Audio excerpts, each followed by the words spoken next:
Bismillahirrahmanirrahim. Assalamualaikum warahmatullahi wabarakatuh. Ya, jadi lanjut ya, masih jenis yang kedua yaitu persamaan diferensial homogen. Jadi kali ini kita akan bahas untuk soal yang terakhir yaitu soal nomor 4 ya. Jadi soalnya kita tuliskan bahwa soalnya yaitu x dy lalu dikurang dengan y dx ya. Kemudian dikurang akar x kuadrat dikurang y kuadrat dx ya, dx. Nah, ini dia sama dengan 0. Oke. Jadi ini merupakan soal yang terakhir ya untuk persamaan diferensial jenis persamaan diferensial homogen ini. Nah, sekarang perhatikan pada soal ini karena di sini kita memiliki dua suku yang memuat dx, maka terlebih dahulu kedua bentuk itu kita satukan ya.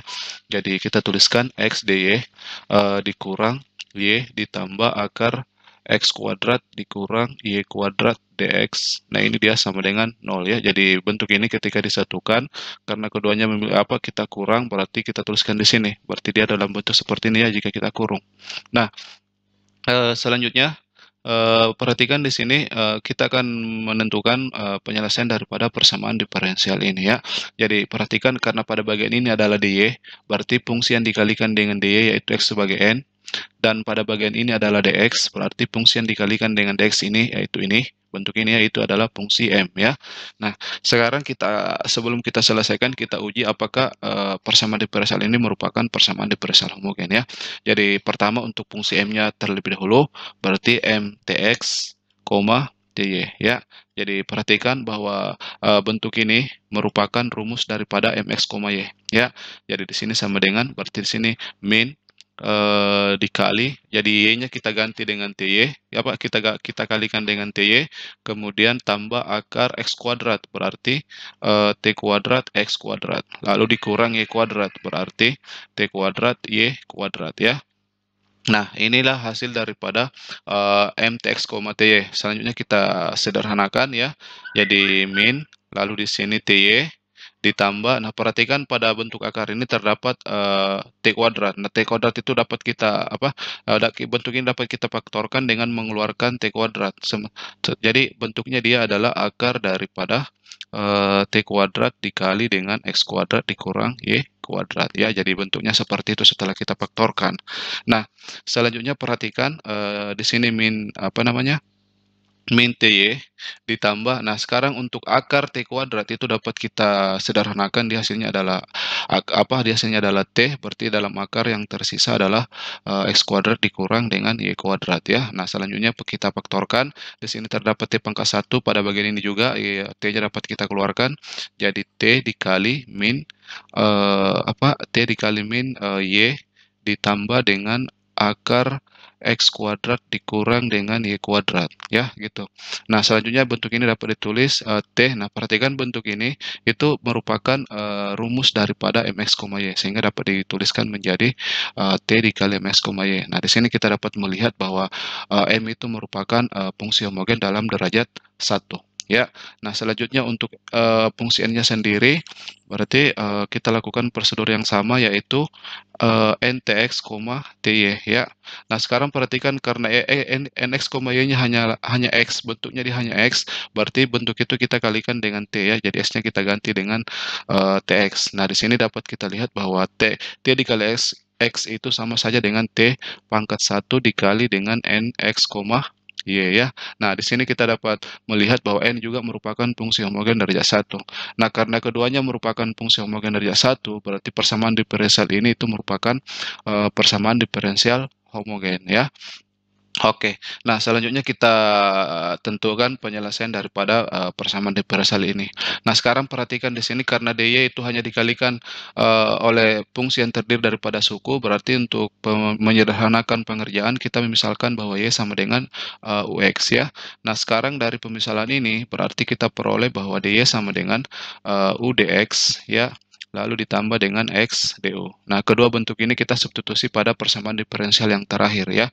Jadi yang pertama x dy berarti x dikali u dx ya, lalu ditambah dengan x du. Gitu ya. Lalu dikurang y berarti di sini adalah UX ditambah dengan X kuadrat, jadi akar nantinya nih ya, dikurang Y kuadrat, berarti dia hasilnya adalah U kuadrat X kuadrat. Jadi ini kita akarkan seperti itu, lalu di sini dx, nah ini dia sama dengan 0 ya. Nah, bentuk ini kita akan arahkan menjadi persamaan diferensial parabol terpisah. Nah, sekarang perhatikan karena di sini kita memiliki dua bentuk dx, berarti kedua terlebih dahulu bentuk itu kita satukan ya. Jadi yang pertama x ini kita kali masuk, berarti hasilnya adalah ux dx, lalu ditambah dengan x kuadrat du gitu ya, lalu dikurang bentuk yang kedua tetap ditulis, jadi ux ditambah dengan akar X kuadrat ya, lalu dikurang U kuadrat X kuadrat dx. Oke, nah ini dia sama dengan 0. Nah, sekarang untuk bagian yang membuat dx itu kita satukan. Perhatikan karena di sini ux dan pada bentuk ini juga terdapat ux, berarti bentuk itu dapat kita operasikan, dapat kita kurangkan ya, karena di sini pengurangan. Berarti hasilnya nanti kita akan memperoleh bahwa ux dikurang dengan ux, berarti hasil itu dia sama dengan 0. Berarti untuk bagian dx itu yang tersisa adalah bentuk akar ini. Perhatikan tanda negatifnya ya. Jadi hasilnya dia setelah disatukan adalah min akar x kuadrat dikurang u kuadrat x kuadrat, lalu di sini dx ya.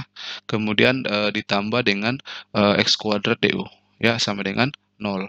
Nah, selanjutnya kita pisahkan antara variabel u dengan x. Nah, dalam hal ini dalam bentuk akar ini tuh antara u dengan x itu dalam satu bentuk, jadi kita faktorkan ya. Jadi kita keluarkan x kuadrat karena bentuk itu yang sama. Jadi kita keluarkan x kuadrat dalam akar, berarti dia hasilnya adalah min akar x kuadrat, berarti di sini 1 dikurang u kuadrat. Jadi x kuadrat kita keluarkan dalam akar, berarti dia menjadi x ya. Jadi akar x kuadrat itu sama dengan x. Lalu di sini dx. Lalu ditambah x kuadrat du sama dengan 0. Nah, sekarang perhatikan karena di sini dx, berarti bentuk akar ini perlu kita hilangkan karena memuat variabel u. Begitupun bentuk yang kedua karena di sini du, maka x kuadrat perlu kita hilangkan ya. Jadi caranya sama ya. Masing-masing ruas dari bentuk ini ya, masing-masing ruas dari bentuk ini kita bagi dengan bentuk yang akan dihilangkan. Dalam hal ini yang pertama adalah 1 dikurang u kuadrat, kemudian bentuk yang kedua adalah x kuadrat, berarti bentuk ini kita kalikan ya. Jadi masing-masing ruas kita kali dengan perkalian dari ini. Nah, sekarang apa kita bagi dengan bentuk ini ya. Nah, sekarang kita lakukan pembagian itu. Berarti yang pertama bagian ini kita bagi dengan ini. Berarti akar 1 dikurang u kuadrat habis. Yang tersisa adalah perhatikan min ya. Jadi min x per x kuadrat itu sama saja dengan min 1 per x ya. Lalu di sini dx. Kemudian bentuk yang kedua ini kita bagi dengan ini. Berarti yang tersisa x kuadrat, jadi kita coret yang tersisa adalah ditambah dengan 1/1 dikurang u kuadrat ya. Jadi ini hasilnya setelah kita bagi. Lalu di sini du. Nah, ini dia sama dengan 0. Nah, sekarang lihat di sini telah kita hasilkan persamaan diferensial dalam variabel terpisah. Di mana selanjutnya kita integralkan ya. Jadi kita integralkan ini, kita tuliskan minusnya sebelum integral, lalu ini juga, lalu ini juga ya. Nah, sekarang integral 1/x itu dia sama dengan ln x. Berarti di sini min ln x ya, lalu ditambah. Nah, sekarang untuk bentuk yang kedua ini teman-teman ingat untuk integral yang berbentuk seperti ini, yaitu integral 1 per akar 1 dikurang u kuadrat du, itu dia dirumuskan sama dengan arcus sin u ya. Jadi ingat untuk rumus integral dari yang hasilnya adalah arcus sin u, dia bentuknya seperti ini ya. Lalu ini dia sama dengan integral 0, dia sama dengan konstan ya. Nah, selanjutnya kita kembalikan dalam variabel x dan y, karena di sini memuat variabel u, jadi kita kembalikan, itu kembali kepada pemisalan bahwa y sama dengan ux. Dalam hal ini berarti u-nya itu sama dengan y per x. Jadi untuk u sama dengan y per x kita substitusi ke bentuk ini. Jadi kita substitusi, berarti di sini adalah min ln x ditambah arcus sin u. Berarti dia bentuknya adalah arcus sin x per y.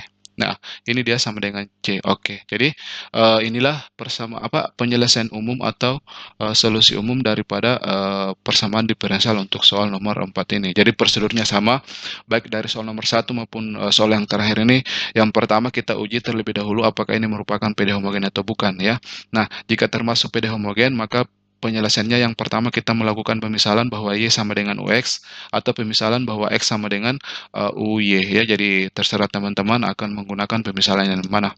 Selanjutnya dari situ kita akan memperoleh bentuk yang seperti ini. Dan kemudian dari kedua bentuk ini kita substitusi kepada persamaan diferensial tersebut dengan tujuan bahwa persamaan diferensialnya kita akan mereduksi menjadi persamaan diferensial dalam variabel terpisah. Oke.